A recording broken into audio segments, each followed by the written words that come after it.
I got fired from my job for buying a freezing homeless woman a cup of coffee and a hot meal. My manager told me to throw her out into the cold, and I didn't do it. Instead, I bought her something warm with my own money, sat her down where it was heated, and treated her like a human being. And for that exact thing, my manager fired me on the spot in front of everybody. I walked out into that parking lot with no job, a 7-year-old daughter at home, and no idea how I was going to feed us. What I did not know, what nobody in that store knew, was that the ragged, shivering woman I had just lost my job to help was the person who owned the entire grocery store chain. Every store, including the one I had just been fired from. And what she did when she found out what happened changed my life completely. I still can hardly believe the arithmetic of it when I lay it all out. The lowest, most frightening hour of my life, the moment I lost the floor under my child, turned out to be the exact moment that fixed everything. And it fixed it not in spite of what got me fired, but precisely because of it. The thing that cost me the job was the thing that saved my life. I didn't know that walking out into that parking lot, of course. Out there in the cold, jobless, I thought I had just destroyed us. We almost never get to see, in the moment, which of our days is the one everything turns on. That one looked exactly like ruin while I was standing in it. I'm going to tell you the whole story, what happened in that store, who that woman really was, and what she did to the man who fired me, and to me. But more than that, this is a story about doing the right thing when it costs you something, when there's a real price and you pay it anyway, and what I've learned about who that makes you. The stakes. My name is Cole Bennett. I'm 38 years old, and at the time this happened, I worked at a grocery store, cashier and stocker on the floor, the kind of job that doesn't pay much but pays steady, which, when you're raising a kid alone, is just about everything, because I am raising my kid alone. My daughter's name is Faith. She's 7 years old, and she is the entire reason I do anything. Her mother, my wife, Dana, passed away 2 years ago. Since then, it's been Faith and me, just the two of us getting by on a cashier's wages, holding our little life together with not much more than love and a steady paycheck. I need you to understand how much that job mattered, because it's the whole weight of this story. That paycheck was the floor under my daughter's life. It was her food, her clothes, the roof over her head, the small stability I was trying so hard to give a little girl who had already lost her mother. I was one missed paycheck away from real trouble, the way so many people are, with no cushion, no savings, no safety net. So when I tell you I knew, in the moment, that helping that woman might cost me my job, I want you to understand that I wasn't risking some abstract thing. I was risking the floor under my daughter. That's what makes this story what it is. Let me make the stakes real for you, because words like tight don't quite capture it. I knew, almost to the dollar, how many days of food were in our cupboards. I knew exactly which bills could be stretched and which couldn't, which week the rent landed, and how little was left after it did. When you live that close to the edge, you carry a running ledger in your head at all times, a constant, quiet arithmetic of survival, and you never quite get to set it down. That job wasn't a career to me. It was the thin line between my daughter having a normal childhood and my daughter watching her father come apart. I had already failed, in my own mind, to protect her from the biggest thing. I couldn't save her mother, couldn't keep her from growing up without a mom. And so, keeping the small things steady, the food and the roof and the routine, had become almost sacred to me. The one form of protection I had left to give her. That is the thing I was being asked to gamble when Dale told me to throw that woman out. Not a paycheck, my whole ability to keep my promise to a motherless 7-year-old. So, when I say I felt the fear, I need you to understand. It wasn't cowardice, it was love, pulling hard in the wrong direction. The woman, the manager, and the choice.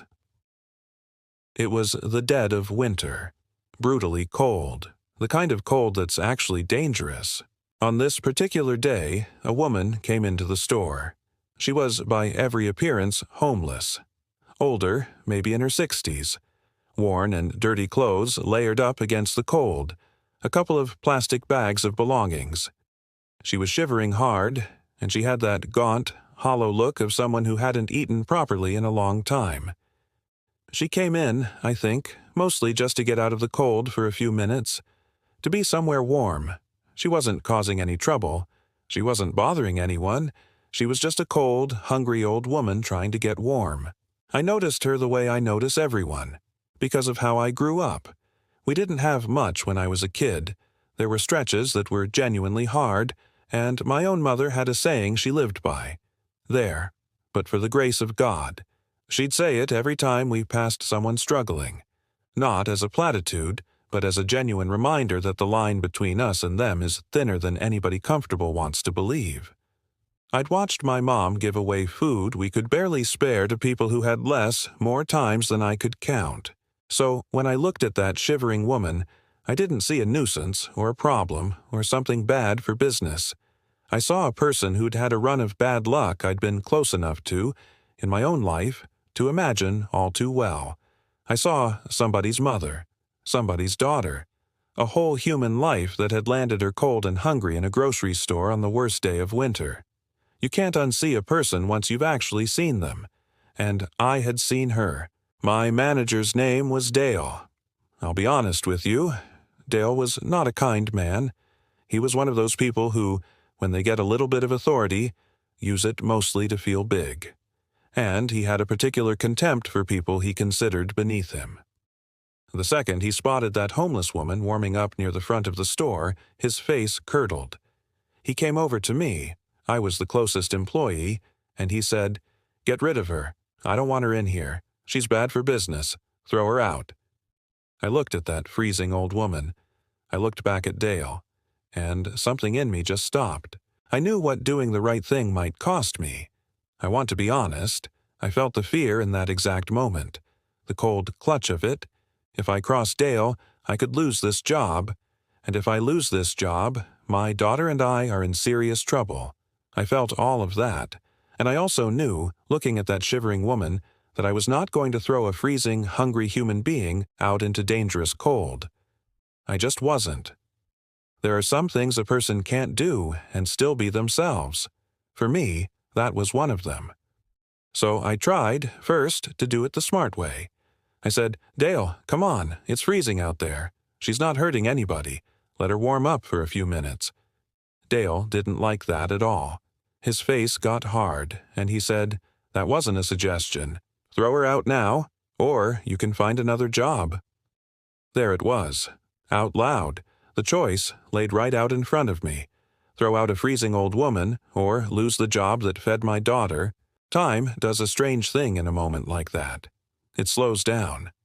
I stood there for what was probably 2 seconds, and felt like 2 hours. In that stretch I saw the whole thing laid out. Both roads, with terrible clarity. Down one road, I throw the woman out, I keep my job, I go home, my daughter eats, the rent gets paid, and I become, just a little, the kind of man who does that. Down the other road, I don't. I lose the floor under my child. I have no idea what happens to us, but I get to stay myself. And here's the thing I realized, standing there. That made the choice for me. The first road didn't actually keep my daughter safe. It just kept her fed. Because the father who comes home having thrown a freezing old woman into the cold to protect himself is not the father I wanted raising her. He's not a father who can look his kid in the eye and teach her anything true about how to treat people. I'd have kept a paycheck and lost something I couldn't buy back. Some prices look like they're protecting your child, when really they're robbing her of the one thing she needs most, which is a parent she can be proud of. I didn't think all that in words, not then. But I felt it all at once, and my feet were already moving toward that woman before my fear could talk me out of it. What I did. I didn't throw her out. Instead, I walked over to that woman and asked her gently if she was hungry. She looked up at me, surprised, wary, the way people get when they're used to being treated like a problem instead of a person, and she nodded. I went and got her a hot meal from the deli, a large coffee. I paid for it myself, out of my own pocket. Money I did not really have to spare. I brought it to her. I found her a place to sit where it was warm. I told her to take her time, to stay as long as she needed to get warm and get some food in her. I didn't make a big production of it. I just treated her like what she was. A cold, hungry person who deserved a little warmth and dignity like anybody else. Dale watched me do the whole thing. His face went red with rage. I had defied him in front of customers. He came storming over, and right there, in front of everyone, in front of that homeless woman, he fired me, told me to get my things and get out, that I was done, that nobody defies him and keeps their job. I took off my apron. I set it on the counter. I want you to know, I wasn't even angry, mostly. I was scared, terrified, honestly, about what this meant for Faith. But underneath the fear, there was this strange steadiness, because I knew I'd done the right thing. And a man can stand on that, even when the ground is falling out from under him. As I was gathering my things to leave, that homeless woman, who had watched the whole thing happen, who had just watched a man lose his job for the crime of being kind to her, looked up at me. Her eyes were full of tears, and she said very quietly, "You just lost your job because of me." I crouched down so I was at her level, and I said, "No, ma'am. I lost my job because of him. You didn't do anything wrong. You just needed to get warm and get something to eat, and there's not a thing wrong with that. You take care of yourself, okay? Stay warm." And then I walked out of that store into the cold, unemployed, with no idea what I was going to do. I want to dwell on that moment of crouching down to her, because I didn't plan it, and I've thought about it a lot since. I had just lost my job. I was scared out of my mind, and the homeless woman was sitting there absolutely stricken, taking on herself the blame for what had happened to me. I could see that she was about to carry the guilt of it out into the cold, along with everything else she was already carrying. I could not let her do that. Even right then, even with my own world caving in, the thing I could not stand was the idea of this woman walking away thinking she'd ruined a man's life just by being cold and hungry. So I got down to her level, and I made sure she understood, looking right in her eyes, that none of it was her fault, that a person needing warmth and food is never, ever the one in the wrong. I think that may have been the single most important thing I did that whole day, more important even than the meal, not letting her carry a guilt that wasn't hers. I didn't know she was the owner. I didn't know anyone of consequence was watching. I just couldn't let a hurting person hurt worse on my account. That, it turned out, was the thing she never forgot. The night after I went home that night and held my daughter, I tried to figure out how I was going to tell her, how I was going to keep our life from falling apart. It was, I thought, the worst day I'd had since I lost Dana. I'd done the right thing, and it had cost me the floor under my child's feet.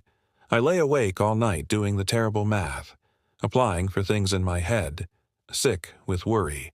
I did not regret what I'd done. I want to be clear about that. I never once regretted it. But doing the right thing and paying the price for it are two different feelings. And that night, I was feeling the price. Faith could tell something was wrong, the way kids always can, no matter how good you think your poker face is. And I made a decision that night sitting on the edge of her bed that I think mattered. I didn't hide it from her. Not entirely. I told her, in words a 7-year-old could hold, that Daddy had lost his job because he helped a lady who was cold and hungry, and that his boss had been angry about it. My Faith looked at me very seriously and asked, "But helping her was the right thing, wasn't it, Daddy?"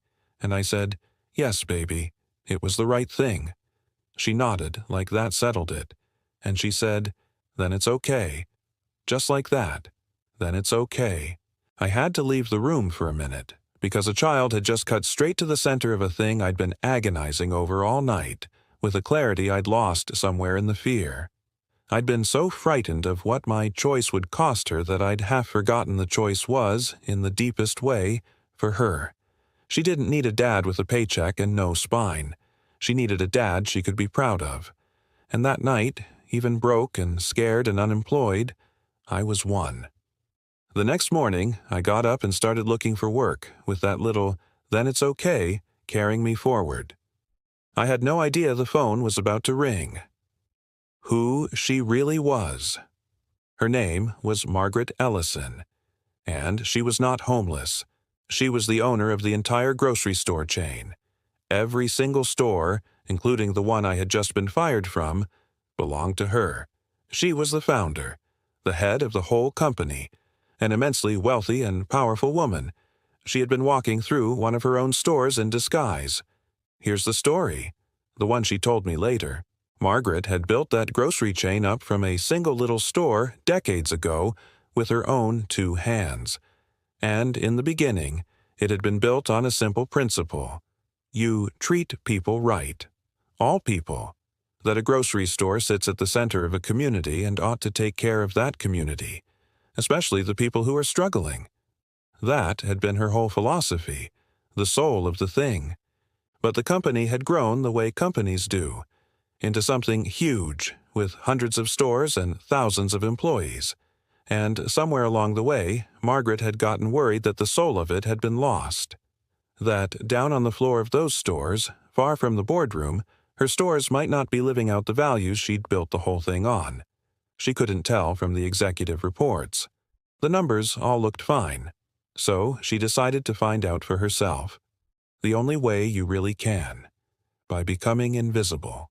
She dressed herself in old, worn clothes, made herself look like exactly the kind of person the world overlooks. And she had been quietly walking into her own stores, one by one, as a poor, struggling, homeless-looking woman, to see with her own eyes how her stores actually treated the most vulnerable person who walked through the door. What she found, store after store, had mostly broken her heart. She'd been ignored, shooed away, treated like a nuisance, watched suspiciously, made to feel like garbage in her own stores, the stores she'd built on kindness. She'd been followed around by employees who assumed a poorly dressed old woman must be a thief, told to leave for loitering when all she was doing was getting warm. She watched her own staff, people drawing a paycheck ultimately signed by her, treat the most vulnerable customers with a casual contempt that horrified her. And the thing that gutted her most, she said, was that none of them were cartoon villains. They were mostly just ordinary people who'd absorbed a culture somewhere along the chain of command. A culture that said struggling people are a nuisance to be managed, rather than humans to be helped. She'd built the company on the exact opposite belief. And she watched it curdle, store by store, into the thing she'd spent her life trying not to build. She told me she'd sat in her car after visiting one of those stores and seriously wondered whether she should just sell the whole company and walk away, because maybe it had become something she could no longer be proud of. She was carrying that despair into my store the day she walked in. And then, a cashier was ordered to throw her out into the cold, and instead, that cashier stood up to his own manager, knowing it might cost him his job, bought her a hot meal with his own money, treated her with dignity, was fired for it right in front of her, and had crouched down, even then, even as he was losing everything, to tell her she'd done nothing wrong and to take care of herself. She told me later that she sat in that store after I left, and she wept, because after store after store after store of cruelty and indifference, she had finally found it. The thing she'd built her whole company on, the soul of it, still alive, in a single cashier who was willing to be fired rather than throw a freezing woman out into the cold. She said I was the proof that what she'd built wasn't dead after all. It had just been buried under people like Dale, and she had watched the one man who still carried it get fired for carrying it. What she did. Margaret Ellison was not a woman who let a thing like that stand. The next day, I was sitting at home, deep in the worst of it, applying for any job I could find, when I got a phone call asking me to come into the corporate offices of the grocery chain. I figured it was about my firing, some HR formality, my final check, something like that. So I put on my one good shirt and I went, with a pit in my stomach. I was shown up to the top floor, into a big office, and behind the desk was a sharply dressed, dignified, powerful older woman I had never seen before. Except I had, because when she stood up and looked at me, I knew those eyes. It was her, the homeless woman from my store, cleaned up, in a suit, standing in the executive office at the top of the whole company. I just stood there, completely unable to understand what I was looking at. My mind genuinely could not make the two images line up. For a full day, the woman from my store had lived in my memory as someone I'd worried about, hoped had gotten somewhere warm, hoped was okay, figured I'd never know the fate of. And here she was, the most powerful person in the entire company that had just fired me. Behind a desk in an office in the sky, with the whole city laid out behind her through the glass. I kept looking for the shivering old woman in the composed executive's face, finding her in the eyes, in something around the mouth, and then losing her again in the expensive suit. And the strangest part is that when it finally clicked, when I understood who she was, I didn't feel excitement or even relief. The first thing I felt, absurdly, was a flash of the same protectiveness I'd felt in the store, a reflexive, leftover worry for the cold woman on the chair, before my brain caught up and informed me that this woman had not been cold or hungry or in any danger at all, that I had bought a hot meal with my last few dollars for a billionaire. I almost laughed. I'd been fired for showing compassion to one of the richest people in the country, someone who could have bought the entire deli, the entire store, the entire chain without noticing the dent. And yet the compassion had been real, and she had needed it as a human being, even if she hadn't needed it as a customer. That, she would tell me, was exactly the point. Margaret came around that desk and took my hands, and she told me everything. The disguise, the secret tour of her own stores, what she'd been looking for, and how she'd nearly given up finding it, and what it had meant to her, after all that cruelty, to walk into my store and watch a man get fired for kindness. And then she told me what she'd done. First, about Dale. She had already dealt with my former manager. Not in a cruel way. She was careful about that. But Dale was no longer going to be in a position to throw freezing women out into the cold, or fire good people for compassion. She'd seen, through her own eyes, exactly the kind of manager he was and the kind of culture he created, and she was not going to allow it in a company with her name on it. I'll admit, I had complicated feelings hearing about Dale. I didn't hate the man, even after what he'd done. I'd come to understand, over a couple of broke and grieving years, that people get cruel mostly out of their own smallness and their own fear. A man who needs to throw a freezing woman into the cold to feel powerful is not a man living a happy life. I didn't want revenge on him. I'd have settled for never thinking about him again. But there's a difference between forgiving a person and leaving him in charge. Compassion for Dale. The human being did not require letting Dale the manager keep deciding who gets thrown out into the snow. She handled it without cruelty. But she handled it, because a company that lets the Dales run things will grind up 1,000 vulnerable people for everyone it helps. That, I learned, is what real leadership looks like. Not soft, not vengeful, but clear about what it will and will not allow to be done in its name. Then she turned to me. She told me she was not just giving me my job back. She said giving me my old cashier job back would be an insult, because I had shown her, in one freezing afternoon, exactly the values she'd spent her whole life trying to build her company on. And a man like that didn't belong being thrown around by the Dales of the world. She offered me a real position, a good one, with real responsibility, real pay, and security. The kind of role where I could actually help shape how her stores treated people.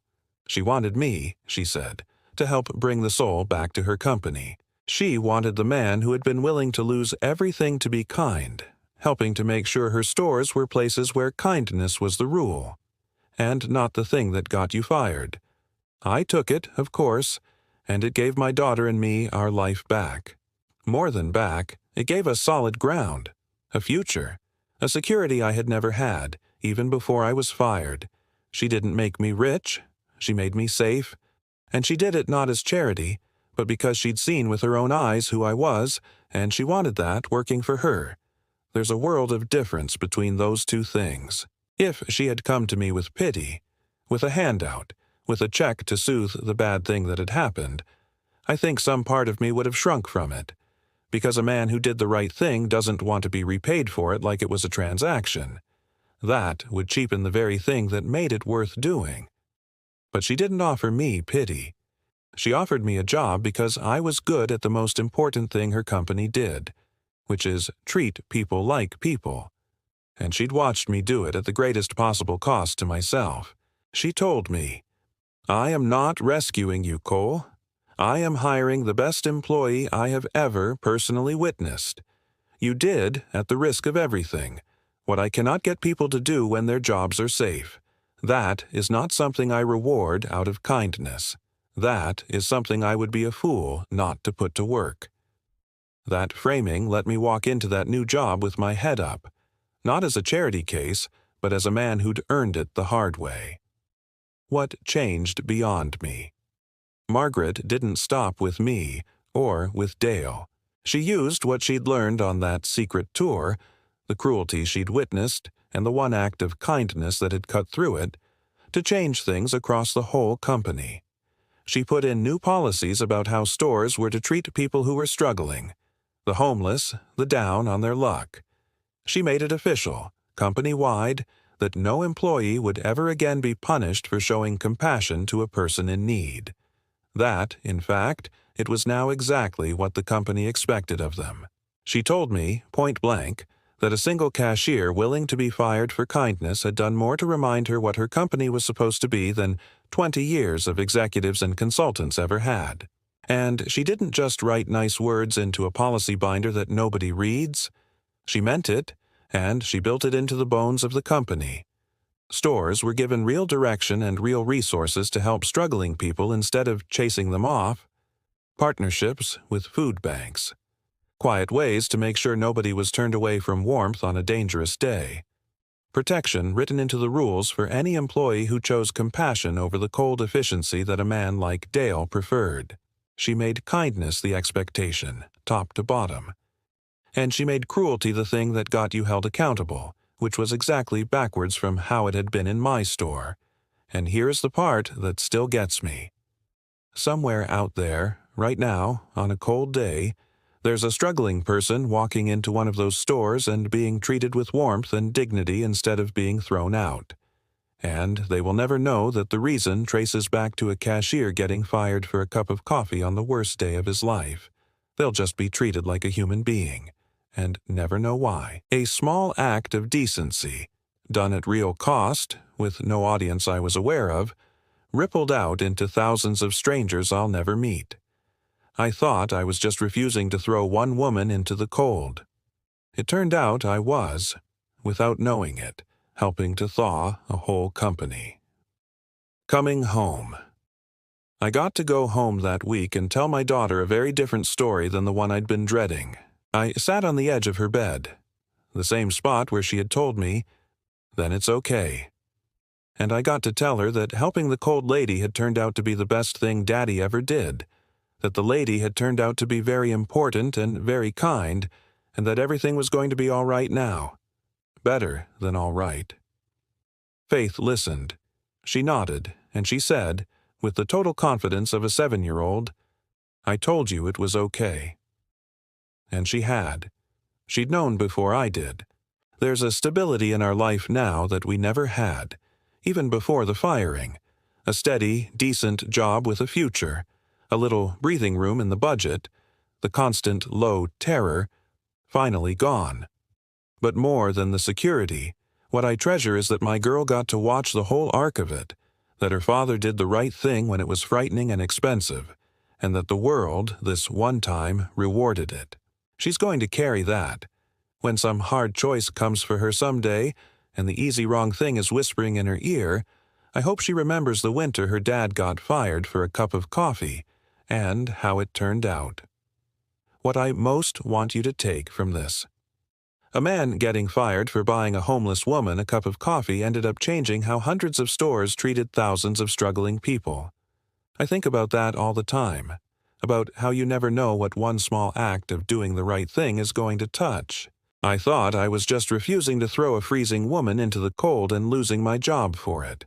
I had no idea I was being watched by the one person who could take that small act and multiply it across an entire company.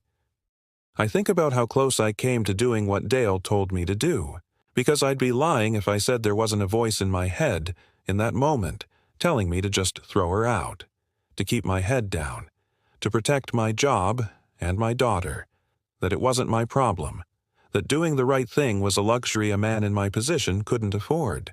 That voice was loud, and it was making a kind of sense, the cold sense of self-preservation. I didn't listen to it because of faith, because of my daughter. Here's the thing about raising a child. They are watching you, always, learning how to be a person by watching how you are one.